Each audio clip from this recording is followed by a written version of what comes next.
Welcome to The Explainer. So, today we're unlocking the secrets of a device that you literally rely on every single day, but probably never even think about until your internet suddenly drops, of course. I'm talking about the Customer Premises Equipment, or CPE. Mastering gateway operations and troubleshooting is absolutely crucial for any field technician, and quite frankly, for anyone who wants to stop helplessly staring at a blinking plastic box. We're going to make this complex hardware totally understandable and, dare I say, fascinating. So let's get right to it. Okay, here's our roadmap for today. We're going to hit the boundary line gateway, inside the 4-in-1 box, WAN versus LAN ports, decoding the LED lights, and finally, the ultimate triage matrix. All right, Section 1, the boundary line gateway.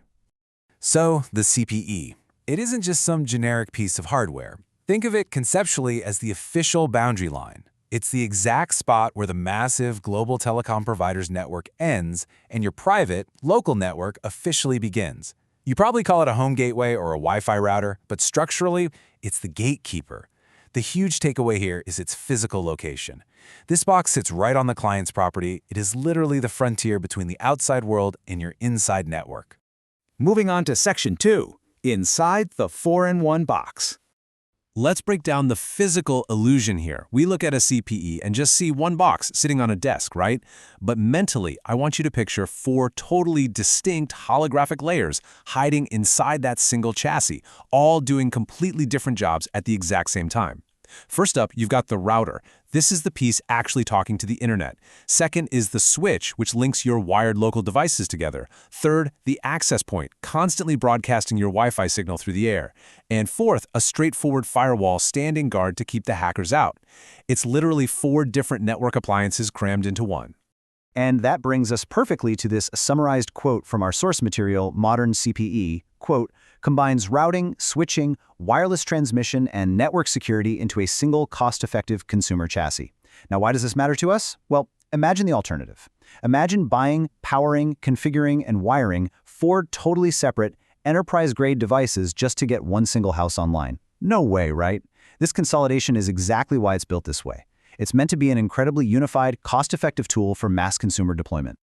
Section 3, WAN versus LAN ports. So when you look at that row of Ethernet slots on the back, you absolutely have to know the difference. On one side, we've got the WAN port, the wide area network. It's almost always this distinct blue color, usually labeled Internet. Think of this as your exit door.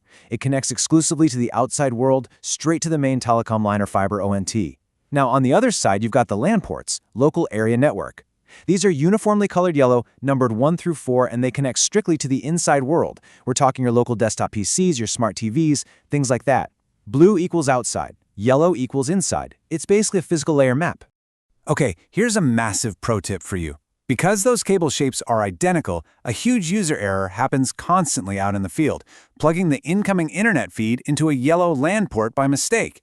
Seriously, customers are famous for unplugging cables to dust their desk and then blindly plugging that critical main connection right back into a yellow LAN port instead of the blue WAN port. The physical plug fits perfectly, but the network logic completely ruined. It's a classic port mismatch error that you always have to watch out for. Next up, Section 4, decoding the LED lights. Look, we aren't just looking at confusing random blinks here. We're looking at a highly specific diagnostic language. Let's decode this matrix together. First, the power LED. Solid green means electricity is okay. Off means no power or a hardware failure. Simple enough. Next is the Internet or WAN LED, arguably the most critical one of the bunch. Solid green means the handshake with the ISP is completely successful, but if it's red or off, that telecom link or network service is down. Finally, the LAN and WAN LAN or Wi-Fi LEDs. If these are blinking rapidly, don't panic. Blinking just means active physical or wireless data traffic is successfully passing through those local interfaces. Which leads us directly to this golden rule. Trust the lights. They never lie. As our source material strictly emphasizes, before you ever dive into changing complex software settings or, tearing your hair out troubleshooting a PC's operating system, you have to read the front panel. Those lights will instantly tell you exactly which layer of the network has failed before you even touch a keyboard. All right, final section, Section 5, the ultimate triage matrix. Consider this highly common diagnostic question. What if the LAN works, but the WAN fails? Imagine a scenario where a client is just working at their desk. They can successfully print to a networked printer down the hall, and they can easily share files with a coworker. So the inside world is humming along perfectly. But public web browsing completely fails. They literally cannot reach the outside internet at all. So what is your very first move? Well, here are the exact diagnostic steps to isolate the fault. Step 1. Check the CPE's front internet or WAN LED. Step 2. If that light is red or completely off, you immediately stop troubleshooting the local PC. Stop checking their browser, stop resetting their Wi-Fi password. Why? Because the local LAN is demonstrably healthy. Step 3. You must diagnose the external telecom link or the ONT out on the street. That little LED indicator has completely isolated the fault to the outside of the building. The problem isn't inside the house at all. The external telecom loop is broken.